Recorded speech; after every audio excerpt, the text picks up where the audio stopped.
네, 한일 정상회담을 끝낸 이 대통령은 오늘 새벽 워싱턴 DC에 도착했습니다. 트럼프 대통령과의 한미 정상회담은 우리 시간으로 오늘 밤, 내일 새벽 진행됩니다.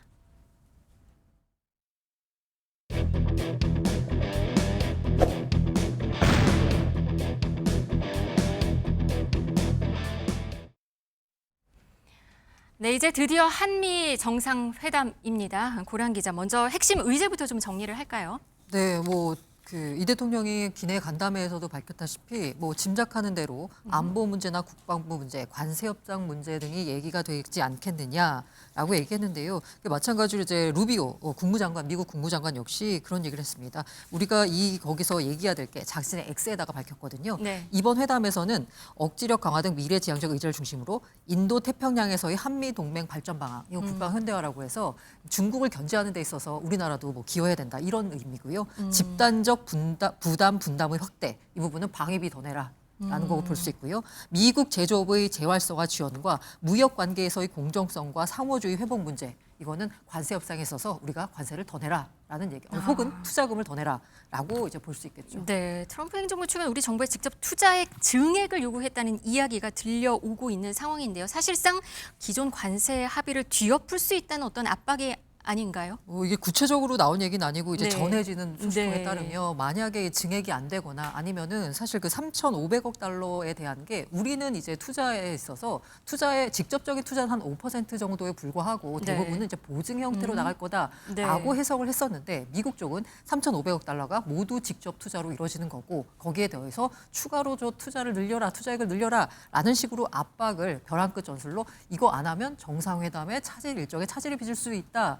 라는 압박까지 나왔다는 얘기가 있습니다. 정확하게 무슨 얘기가 오갔는지는 알 수 없지만 네. 아마 이게 정확하게 조율이 안 된 상태이기 때문에 아마 한미 정상회담에서 정상들끼리 결정을 하게 되지 않을까라는 생각이 듭니다. 지금 조현 외교부 장관이 한일 정상회담을 건너뛰고 미국으로 먼저 갔잖아요. 그것도 직항도 아니고 경유 비행 항공기를 타고 갔단 말이에요. 그래서 사실은 조율 난항 얘기가 좀 들린 상황이에요. 네, 맞습니다. 앞서 말씀드린 대로 이게 고위인사들이 정상회담을 차질을 빚어줄 수 있다 이런 식으로 이제 압박을 하니까 실무진 차원에서 급하게 미국으로 달려가서 실무적으로 협상을 하고 있다라는 건데요. 위성락 실장한테 야 지금 의제 다 정해진 거냐? 세부 타율이 다 되겠냐라고 했더니 정상회담을 할 타이밍쯤에는 조율이 될 것으로 기대한다라고 얘기했어요. 네. 그러니까 이 막판까지도 최종 조율을 할 것 같고요. 만약에 그래서까지 조율이 이루어지지 않는다라고 하면 이른바 이제 오벌 오피스라고 하잖아요. 거기서 정상들끼리 조율이 이루어질 것 같은데 집무실이요? 네, 그렇게 백악관 되면 집무실? 네. 문제가 뭐냐면 트럼프식 이제 압박이 통하게 되면 즉흥적으로 무슨 일이 벌어질지 모르거든요. 네. 사실 외교에 있어서 정상회담이라고 하는 건 실무적으로 뭐 하는 게 없습니다. 일종의 이제 세러머니 성격이 있거든요. 네. 그런데 이번의 경우에는 세러머니가 아니라 실제로 정상회담에서 뭔가 일이 이루어지게 되면 그 사이에 이제 우리가 트럼프나 아니면 미국 정부의 페이스에 말릴 수도 있지 않을까라는 걱정이 되는 부분이기도 합니다. 네, 그런 우려가 지금 나오는 상황입니다. 그리고 지금 강훈식 비서실장도 미국으로 갔습니다. 위성락 안보실장, 김용범 정책실장 그렇다 치고 비서실장은 보통 대통령 해외 순방 때는 국내에 머무는데 3실장 모두 미국으로 갔습니다. 어제 출국 전에 공항에서 강훈식 비서실장 무슨 얘기를 했는지 들어보시겠습니다.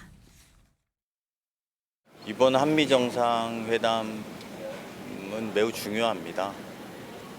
그리고 민과 관이 한마음 한뜻으로 한미 정상회담 성공을 위해서 노력하고 있습니다.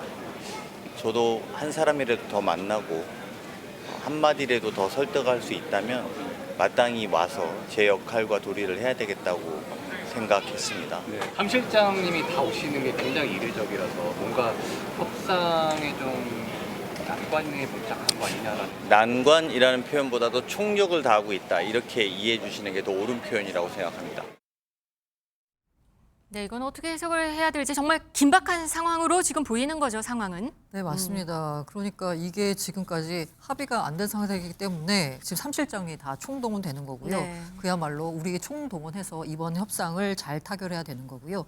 이 대통령 입장에서도 이번 앞서 말씀드린 대로 이게 실무적인 조율이 이루어지지 않았기 때문에 정상회담 차원에서 뭔가 크게 양보하는 것 없이 우리가 크게 내주는 것 없이 정상회담을 마무리하는 게 아마 중요한 사항이 아닐까라는 생각이 듭니다. 지금 협상 당시에 지난 협상 당시에 나온 네네. 게 광우병 촛불 집회 사진까지 꺼내면서 막았던 이 소고기 이슈가 맞습니다. 있었고요. 네네. 쌀 시장 개방 이슈도 있었거든요.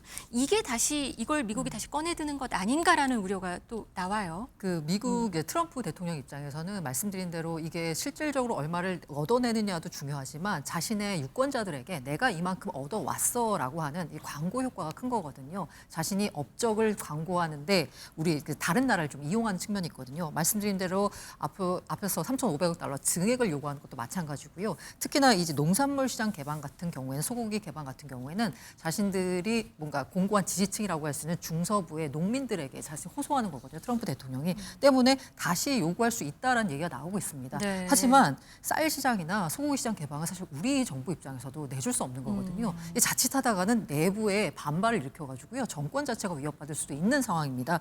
때문에 아마 이 부분에 대해서는 아마 양보는 없을 것 같고요. 네. 대신에 과일 등 일부 수입 확대를 고려하는 것 아니냐라는 얘기가 나오고 있기는 합니다. 네. 그리고 외신들 얘기 보니까 주한 미군 방위비 인상 얘기, 네네. 그다음에 중국 견제 문제 이게 최대 쟁점이 될 것이다 이런 얘기를 하고 있어요. 뭐 사실 방위비 인상 문제는 트럼프 일기 때부터 우리가 현재 한 1조 3천억 정도 내고 있는데 그거 10조로 늘려야 된다라는 말까지 할 정도로 한국은 그리고 머니머신이다. 미군 주둔 대가로 더 많은 돈을 내야 된다. 트럼프 대통령이 그런 말을 했었죠. 네, 맞아요. 네. 머니머신이라는 그런 표현까지 썼거든요.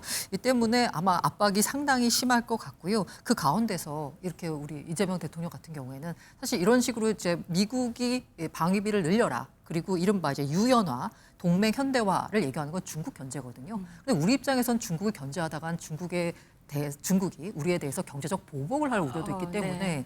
미국과 중국 간의 균형을 강조하면서 실리 외교를 잘 추구해야 될 것 네. 같습니다. 원전 협력 얘기가 또 나오고 있어요. 이게 또 주요 의제로 다뤄줄 수 있다는 얘기가 나오는 가운데 지금 김정관 산업부 장관, 여한구 통상교섭본부장이 지금 선발대로 가서 뭔가를 지금 조율하고 있는 걸로 전해져요. 네, 사실 원전 같은 경우에는 원자력 자체는 좋은데 원자력에 쓰고 난 그 폐기물 핵 연료를 재처리하게 되면 이걸 핵 무기로 쓸 수 있습니다. 때문에 우리 같은 경우에는 우리나라의 원전을 뭐 다른 나라에 수출한다거나라고 할 때 미국의 사전 동의를 얻어야 됩니다. 네. 근데 이 부분에 있어서 조금 유연하게 핵 연료 재처리 문제 같은 걸 조금 좀 유연하게 해달라라는 식으로 우리 정부는 요구할 것 같고요. 이게 또 맞물리고 있는 게 뭐냐면요. 미국 정부 트럼프 행정부가 밝혔는데 이 에너지가 굉장히 중요하잖아요. 때문에 원전을 400기까지 늘리겠다라고 했는데 그럼 그 원전을 누가 짓느냐라고 보면 미국 같은 경우에는 3바일섬 70년대에 있었던 사고 때문에 사실 원전을 지어본 경험이 별로 없습니다. 네, 최근에 없죠. 네, 맞습니다. 네. 그래서 원천 기술은 갖고 있지만 실제로 짓는 거는 우리나라가 잘하기 때문에 우리와의 협력을 요구하는 상황에서 우리가 뭔가 이걸 좀 지렛대로 활용을 해서요. 그래서 핵연료 재처리 문제 같은 걸 조금 미국으로부터 얻어냈으면 하는 바람입니다. 이재용, 최태원 회장 등 4대 그룹 총수도 지금 다 미국에 가 있어요. 네, 아까 앞서 말씀드린 어제 출국한 것 같더라고요. 맞아요. 3,500억 달러 그리고 에너지 수입 1,000억 달러. 이건 정부의 직접 투자. 우리는 이제 보증이라고 생각하지만 미국은 이제 직접 투자라고 생각하고 있고요. 그게 아니라 기업들이 뭔가 자체적인 투자 계획을 선물 보따리를 들고 갑니다. 이재명 대통령을 측면에서 지원하는 걸 수도 있고요. 기업들 입장에서는 미국 시장에서 살아남기 위해서는 미국 투자를 확대해야 되는데 이참에 선물 보따리를 들고 가서 트럼프 눈에 들겠다라는 심산도 있는 거고요. 네, 외교부 장관, 산업부 장관, 통상교섭본부장 모두 일본을 건너뛰고 지금 미국으로 간 상황입니다. 그만큼 의제를 조율할 정도로 지금 만만치 않은 한미 정상회담이 될 것으로 예상이 되고 있는 상황인데요. 한미 정상회담이 국익 극대화로 잘 이어질 수 있기를 기대해 보겠습니다. 오늘 경제 라이브는 여기까지 전해드리겠습니다. 이원덕 국민대 일본학과 교수, 고란 경제 전문 기자였습니다. 고맙습니다.